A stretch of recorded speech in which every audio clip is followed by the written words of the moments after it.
সারা দেশের ন্যায় আজ নিয়ামতপুরে এসএসসি ও সমমানের প্রথম দিনের পরীক্ষা অনুষ্ঠিত।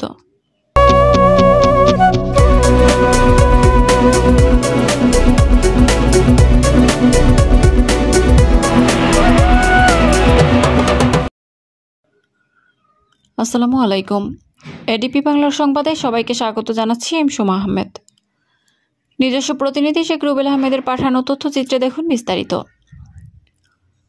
নওগাঁর নিয়ামতপুরে বৃহস্পতিবার 10 এপ্রিল অনুষ্ঠিত এসএসসি ও সমমানের পরীক্ষায় মোট শিক্ষার্থীর সংখ্যা 2429 জন। সকাল 10:20 কেন্দ্র পরিদর্শনে আসেন নিয়ামতপুর উপজেলা নির্বাহী কর্মকর্তা মোহাম্মদ রেজাউল করিম ও নিয়ামতপুর থানার officer in charge OC Niamatpur Mohammad Habibur Rahman. উপজেলা সদরের নিয়ামতপুর সরকারি মডেল বহুমুখী উচ্চ বিদ্যালয় কেন্দ্রে পরিদর্শনে এসে নিয়ামতপুর উপজেলা নির্বাহী কর্মকর্তা ইউএনও মোহাম্মদ রেজাউল করিম এডিপি বাংলাকে জানান, সরকারি সিদ্ধান্ত অনুযায়ী এবারে এসএসসি পরীক্ষার পরিবেশ সুন্দর ও নকলমুক্ত পরিবেশে কোমলমতি শিক্ষার্থীদের এসএসসি ও সমমানের পরীক্ষা দেওয়ার জন্য সকল সুবিধা নিশ্চিত করা হয়েছে। উপজেলা মাধ্যমিক শিক্ষা অফিস সূত্রে জানা যায়, এবারে নিয়ামতপুর উপজেলার সদরে মোট কেন্দ্রের সংখ্যা 6টি।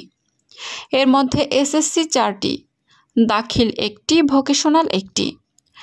আমরা আরও জানতে পেরেছি যে এবার এ উপজেলায় এসএসসি, দাখিল, এসএসসি ভোকেশনাল ও দাখিল ভোকেশনাল পরীক্ষা 6টি কেন্দ্র ও 2429 জন শিক্ষার্থী অংশগ্রহণ করেছে। এর মধ্যে এসএসসি পরীক্ষায় মোট শিক্ষার্থী 1727 জন, ভোকেশনাল পরীক্ষায় মোট অংশগ্রহণ করেছে 121 জন, দাখিল পরীক্ষায় অংশগ্রহণ করেছে 581 জন। মোট শিক্ষার্থীর সংখ্যা 2429 জন। অভিভাবকদের সাথে কথা বলে জানা যায়, এবারের পরীক্ষার আয়োজনে এবং আইনশৃঙ্খলার বাহিনীর নিরাপত্তা ব্যবস্থায় অভিভাবকরা সন্তুষ্ট।